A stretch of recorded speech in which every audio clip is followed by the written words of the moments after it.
អាគីភ័យឆាបឆេះឃ្លាំងស្តុកប្រេងនៅពេលព្រឹក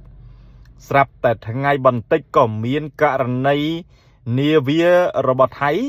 បានរងការវាយប្រហារនៅក្បែរច្រកសមុទ្រអូម៉ូសមានករណីអគ្គិភ័យឆាបឆេះឃ្លាំងស្តុកប្រេងឥន្ធនៈនៅទីក្រុងបាងកកស្របពេលដែលតម្លៃប្រេងឥន្ធនៈសកលកំពុងតែហក់ឡើងខ្ពស់នៅប្រទេសថៃឯណោះកើតមានគ្រោះអគ្គិភ័យឆាបឆេះឃ្លាំងស្តុកប្រេងបណ្ដាលឲ្យមានការផិតភ័យ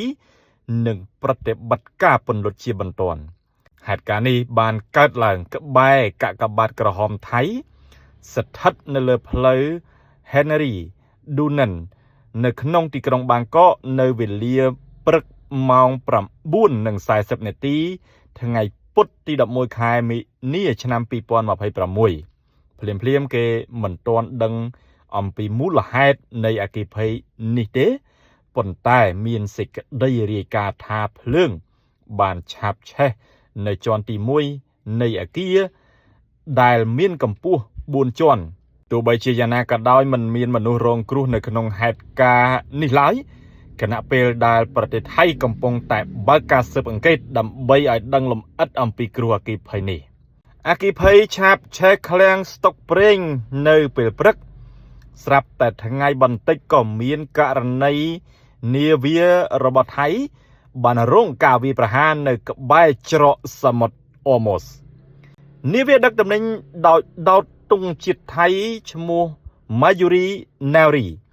ត្រូវបានរងការវាយប្រហារនៅក្បែរច្រកសមុទ្រអូម៉ូសនាថ្ងៃទី11ខែមីនាក្នុងកំឡុងពេលធ្វើដំណើរពីទីក្រុងឌូបៃទៅកាន់ប្រទេសឥណ្ឌានេះបញ្យោងតាមសារព័ត៌មាន Thai Inquirer ទោះបីជារបាយការណ៍បឋមបានបញ្ជាក់ថានាវិកទាំងអស់មានសុវត្ថិភាពក៏ដោយ